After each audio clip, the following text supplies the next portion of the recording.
বারাকাতুহু। হ্যাঁ হ্যাঁ, ওয়ালাইকুম আসসালাম। কি ব্যাপার আফরিন, স্কুল টাইমে তুমি এখানে বসে খেলা করছো যে? স্কুল যাবে না তুমি?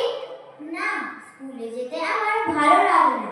এখানে কত সুন্দর আনন্দ করে খেলাধুলা করছি, আর স্কুলে গেলে শুধু স্যারেদের বকবকানি শুনতে হয়, যেটা আমার একটুও সহ্য হয় না। ঠিক আছে, তুমি খেলা করো, আমার স্কুল যাওয়ার সময় হয়ে যাচ্ছে, আমি যাই। হুম, যাও যাও, পড়াশোনা করে একেবারে উদ্ধার করে দিয়েছে যত সব পণ্ডিত। খেলার মাঝখানে কাটি দিয়ে পরবর্তীতে মুখটাই নষ্ট করে দিলে। কি ব্যাপার আপনি, তুমি এখনো খেলা করছো যে? বিকালে মাদ্রাসায়ও যাবে না নাকি? এই খেলার সময় কানের ধারে বক বক করিস না তো। আমি তো আগেই বলেছি আমার পড়াশোনা করতে ভালো লাগে না। আর তাছাড়া মাদ্রাসায় গেলে শুধু হুজুররা বলবে হাতে নখ রেখো না, নির্বাহী করো না, রাস্তাঘাটে খালি মাথায় ঘুরনা, আর কত কি, যেগুলো আমার একটুও সহ্য হয় না। উফ, আচ্ছা, কিন্তু তিনি তো সব ভালো কথাই বলেন। তিনি তো আমাদের ভালোর জন্যই তো বলেন। যদি ভালো কথাই বলে তাহলে তুমি যাও না কেন, শুধু আমার পেছনে পড়ে আছো? আর এত কষ্ট করে পড়াশোনা করে কি হবে? সেই তো শেষে গিয়ে রান্নাঘরে খুন্তি নাড়তে হবে। শুধুই কি খুন্তি নাড়া কাজ, আর কোনো কাজ নেই? আর আবার কি কাজ আছে শুনি? আছে আছে, অনেক কাজ আছে।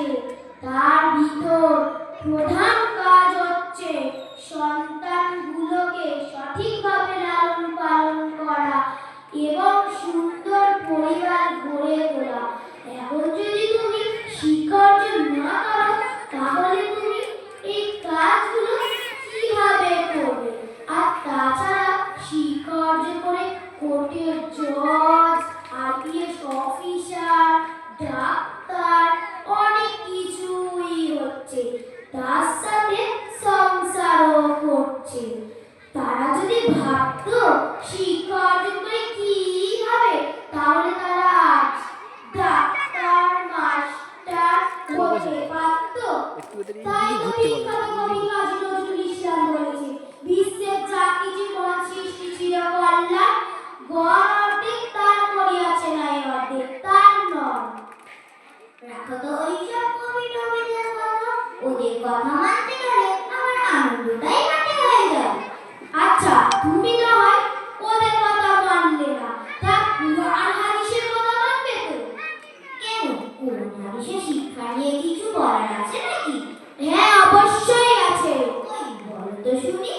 আচ্ছা শোনো, মহান আল্লাহ তাআলা প্রথম যে কুরআন আয়াত, কুরআনের প্রথম যে আয়াত অবতীর্ণ করেছেন, ইকরা, যার অর্থ পড়ো। আমাদের নবী সাল্লাল্লাহু আলাইহি ওয়াসাল্লাম হাদিস শরীফে বলেছেন, তলাবুল ইলমি ফারিজাতুন আলা কুল্লি মুসলিম, যার অর্থ ইলমের দিন শিক্ষা করা প্রতিটি মুসলমানের উপর ফরজ। আমাদের নবী সাল্লাল্লাহু আলাইহি ওয়াসাল্লাম আর বলেছেন, উতলুবু ইলমান মিনাল মাহদি ইলাল লাহাদ, যার অর্থ বাল্য থেকে নিয়ে কবর পর্যন্ত জ্ঞান অর্জন করো। শিক্ষা বিষয়ে কুরআন হাদিসে আর অনেক দলিল আছে, সব বলতে গেলে অনেক সময়ের ব্যাপার। তুমি শুধু আমাকে বলো যে কুরআনে নামাজের কথা বলা আছে, সেই কুরআনে পড়ার কথা বলা আছে, তাহলে নামাজ না পড়লে যদি পাপ হয়, শিক্ষা অর্জন না করলে কি পাপ হবে না? পৃথিবীর সবাই যদি শিক্ষা অর্জন না করে তাহলে কোনো অসুবিধা নেই, কিন্তু ইসলাম ধর্মের ছেলে মেয়েদের শিক্ষা অর্জন করা খুবই দরকার। কারণ আমাদের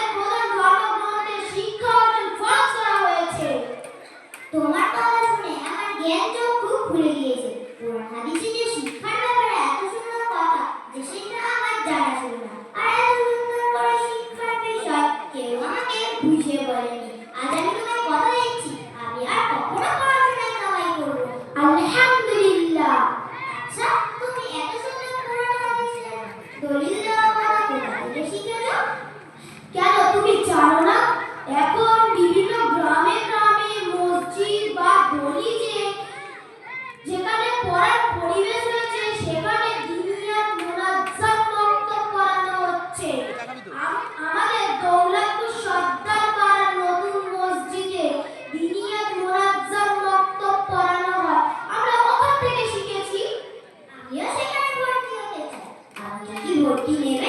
অবশ্যই